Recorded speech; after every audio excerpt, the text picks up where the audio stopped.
Hey team, this is Nathan from RunDreamAchieve.com. Today's video I wanted to go over how to pace a half marathon.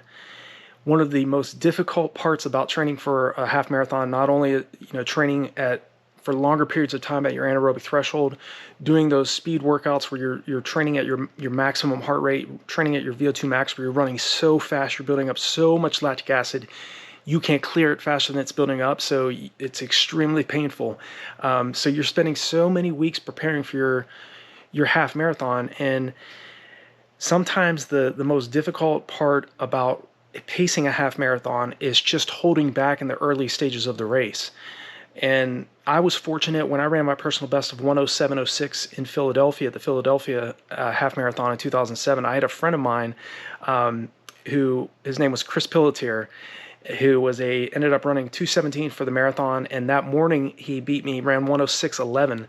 I was very fortunate because I had him in the race, and there were times where I was starting to accelerate and make my move early on in the race, and he would tell me, "Hey Nate, calm down, calm down." I think on that particular morning, if I wouldn't have had him in the race, I more than likely may have not ran my personal best. So I think pacing is critical if you want to run a personal best. Don't try to win a half marathon in the first 10 kilometers of that race.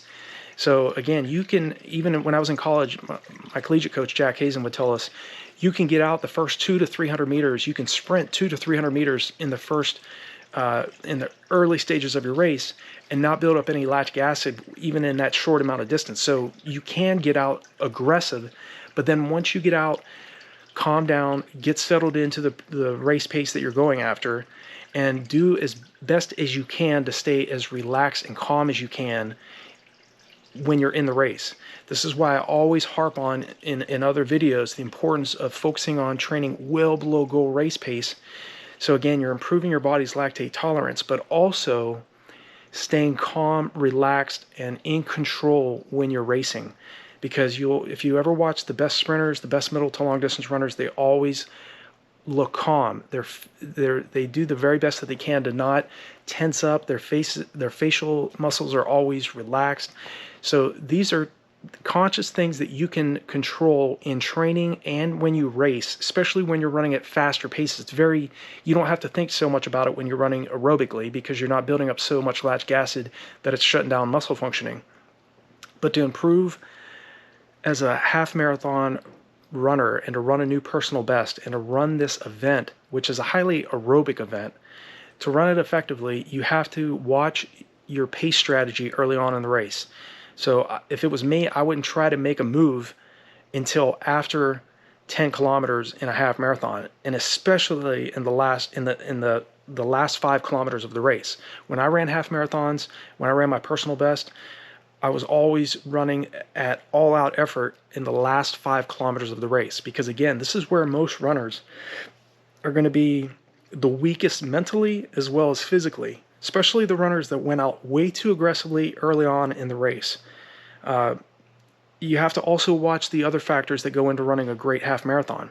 Okay, to pace a half marathon correctly, you have to not only watch your going out too anaerobically and not go into oxygen debt too soon in the race, but you also want to focus on your nutrition and your hydration in that race, because again, you can't just focus on the physical aspect of the race itself. You have to focus on all the other aspects that go into preparing for a half marathon and racing a half marathon effectively.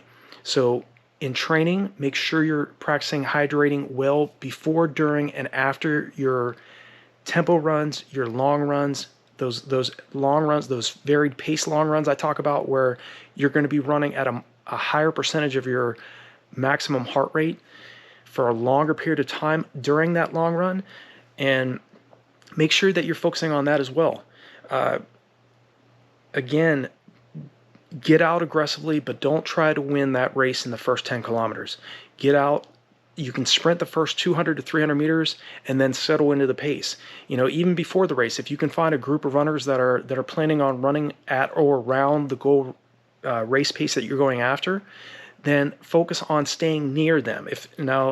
Another key tactic I used, and it's not for everybody because a lot of runners get caught up with splits and kilometer splits and mile splits in the race. Don't wear your watch.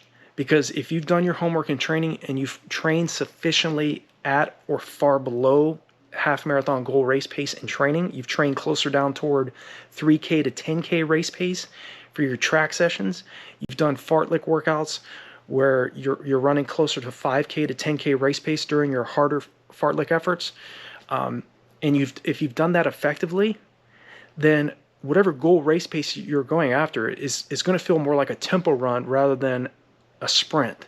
Okay, at the latter stages of a half marathon race, especially even if you're in phenomenal shape, it's going to hurt. Okay, we all know that is a fact. But if you get your goal race pace, you've improved your lactate tolerance, you've trained your body to become very effective at clearing lactic acid faster than it's building up. You do that by doing, like I said, proper speed sessions. Examples of the types of workouts I would do training for my own half marathons, and I teach in the running courses and training plans, is 5 to 6 1-mile repetitions on the track at closer down toward your 3K to 5K race pace. Repeat 2 miles at your 10K race pace. Doing repeat 400s, repeat 800s at closer to your mile to 3K race pace. All of these types of workouts are going to get that goal half marathon race pace to feel more manageable in the race. And again, the key thing is to be able to sustain your goal race pace longer than your competition. And again, that's the reason why I practice not, preach the importance of focusing on quality over quantity. Get beyond this mindset of, I got to be doing 8 to 14 weeks of my buildup at 100 miles a week. No, if you can do 40 to 50 miles a week and get better results than somebody that's doing 90 to 100 miles a week, you're using leverage. Leverage simply means doing more with less. So don't get so caught up with the volume that you're doing. Look at the percentage of your weekly volume that you're training at or close to your goal half marathon race pace. And if that percentage is too low, then you have to make some adjustments. The best middle to long distance runners are running around 40% of their weekly volume at or below goal race pace. So they're training an extreme amount of time at an extremely aggressive effort. And so that's the reason why they make it look so easy in the races. It's not necessarily that it's just genetic and that they're talented. It's because they do have a genetic talent, obviously, but there are athletes out there that don't have a lot of talent, but have trained adequately for a long enough period of time that they've been able to sustain pace and and a lot of these athletes are able to outrun athletes that are much, much more physiologically talented and genetically gifted than they are. Because again, it's not so much about talent. If the talented athlete that doesn't work, going to get beat by the athlete that is consistent and persistent enough and is tenacious about what they're doing, and that uses the little bit of talent that they do have, coupled with the high amount of work ethic. It's that type of athlete that I respect the most, and that I know for a fact is the most dangerous. Because again, you can't just rely on your talent if you're not putting in the hard work, if you're not training smart, if you're not getting enough sleep, if you're not hydrating well before, during, and after your workouts, if you're not paying attention to mental rehearsal. Mental training is huge, and if you have to start implementing this, you have to start focusing on mentally rehearsing, going over 10 to 15 minutes every single day for your 8, 12, or 16-week block of training. Start focusing, block off a certain amount of time, either before you're just getting up in the morning or when you go to bed at night. Mentally rehearse yourself performing at the level that you're dreaming about. See yourself getting across the finish line with that goal half marathon race pace, that goal half marathon goal time that you have in mind. And you're consistently, if you do that over a long enough period of time, you're training your subconscious mind to do what you are wanting it to do. So you're focusing your efforts both equally on the physical training as well as the mental component that goes into successful middle to long distance running. I use the same tactic. I've been taught by some world-class coaches, trained with and lived with world-class athletes, Olympians, that also taught me the importance of mental preparation, seeing yourself doing what you want to do well in advance before it actually occurs in real life. So make sure you are doing that if you want to take your training and your racing to the next level. So I hope this video was helpful for you in terms of how to pace in a half marathon, and some of the things you really need to be thinking about as you lead into your race. Again, don't get stressed out the morning of the race, and have confidence even the week of the race that you've done everything in preparation.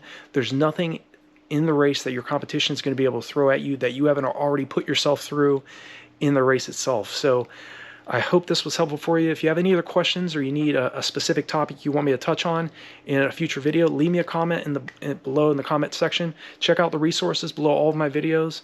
Again, I have training plans, running courses, monthly coaching if you want to work with me one-on-one, and consultation calls if you want to just jump on an hour call with me.